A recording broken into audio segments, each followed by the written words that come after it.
Do I have lights? Lights blinking? Yeah. Cool. If it's quiet, like if I'm like quiet. Which one am I? The black one. Okay, all three of us go. Yeah.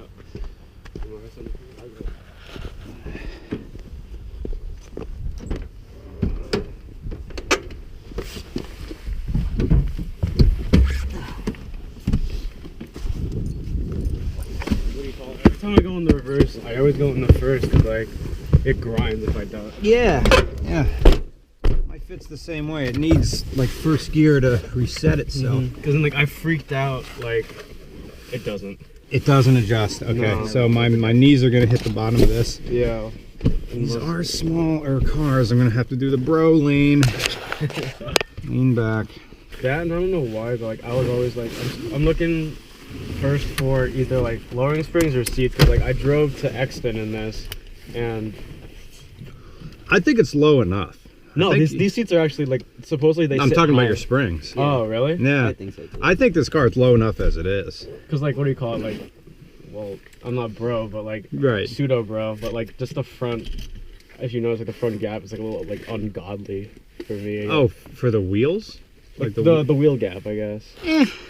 It's Doesn't matter. I think the way cars and coffee are going now, Mm-hmm. you get more respect for having your car stock as it is than, oh, like, oh, look, another lowered Civic. Yeah. Whoopee.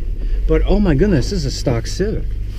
So, and you're going to enjoy yourself more with better seats than you will with lowered springs, because you have the original wheels. Keep those wheels, man. Keep those wheels and the tires. It's going to be so much nicer.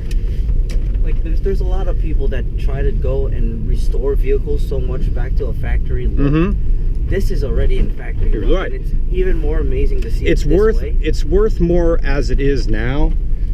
Even if you get seats that just look correct, Yeah. even if they're like your basic Recaros, and it's like, look, the only thing that's been changed is the seats. You have way more value in it than like, oh, it has lowered springs. People look at it, look at the car and think, oh, it was owned by just some young punk. I'll give you $800. Versus, well, hey, a stock Civic. Now you're bumping up close to $2,000. Yeah. Because I was like, Or actually, you have 88,000 original miles on this thing. So,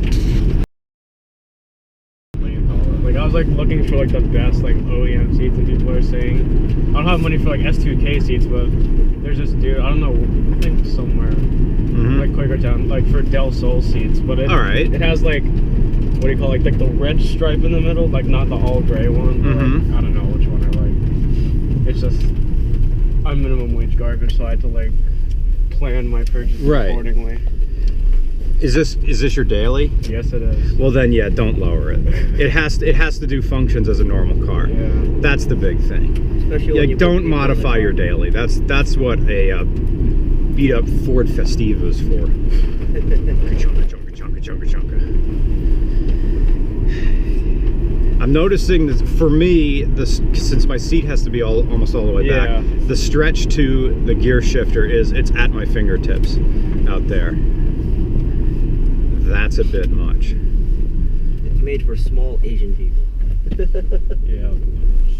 And then even when he was sitting it, or like my one friend, he's like 6'3" or 6'5", I had to sit like this, and if I go on the 5th on the highway, like I was like, dude, just move your phone. Like, Man touch. Yeah, he's like, I can't. Like, whoa.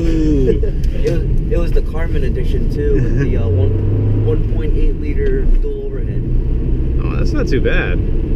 I don't know my Volkswagens that well, but a Scirocco is something I want to try to get my hands on. Although it would have to be, you know, time and place, and also keeping those things running is more expensive than keeping something like this running. Yeah, they have mechanical fuel injection. Oh, that's stupid. Which is, what is this, GM 1963? I believe that one was mechanical, but it was still some sort of computer controlled. Nice. I'm not gonna go fast because snow and everything, but no, that's all good. But it's pretty amazing how much pickup it does have for such a little tiny that little engine. growl. Like if you want, just because what it is, if you're alone in it, you could obviously like feel it more. Yeah. If you want to like roll in it alone, like by all means. So. Oh, thanks for doing that. Oh, well. For those of you watching the POV video of this right now, I'm going skiing directly after this. So I got my snow pants on, and I want to get to Blue Mountain by 4. So I get my full money, my full $40 worth of the after hours special that they have there. Oh, there's the understeer. I gotta remember that the tires on this are not, there's a weird third right there. The tires are pretty small, or narrow, they're narrow. Yeah. You got plenty of sidewall. I think they're 13 by 5. Mm-hmm. But I'm like 5 inches wide. Yeah. That. Yeah. I noticed there were different lower A-arms for the independent suspension in the back. They're different colors. Yeah, like I was talking to Vic about that, like So something was changed back there. Yeah, the previous owner changed them. The bushings were going on them. And it was actually cheaper to get these Volvo eBay control arms than it was to get the stock ones. Oh. So he ended up putting those on. When was Geoffrey Chaucer writing? He was writing 400 years before, 400 or 300 years, crap. 400 or 300 years before William Shakespeare. Because Troilus and Cressida, or Troilus and Cressida, is the blueprint for Romeo and Juliet. It is a bloodier Romeo and Juliet. And because what Romeo and Juliet is understeer. What Romeo and Juliet is a Spanish soap opera. That's what it is. It's a daytime soap opera, and this is, I know, just 9th grade stuff, but and this is quite a weird thing to be talking about in a point of view car video for a 1995 Honda Civic, but in 1995 I was in the 8th grade. So that's my segue.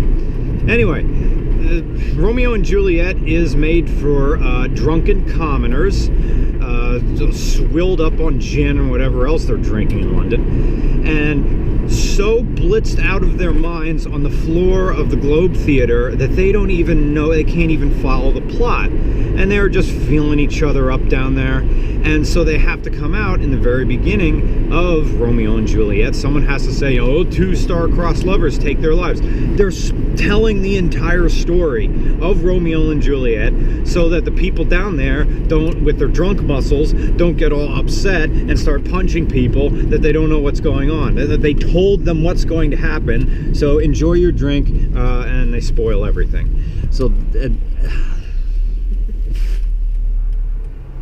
and it's great literature. Hey, Toyota Echo. 4-door. Yeah, not the good one.